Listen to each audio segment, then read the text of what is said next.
Antara amalan yang jangan tinggal tiap-tiap malam Ramadan, baca 5 minit sahaja, tetapi pahalanya 4 kali khatam Quran.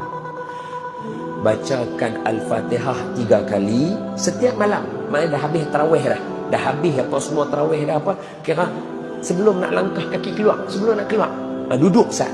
Fatihah 3 kali, Izazul 2 kali, Qul ya 4 kali, Qul huwallah 3 kali. Siapa baca yang ni tak sampai 5 minit, khatam Quran 4 kali pahala dia.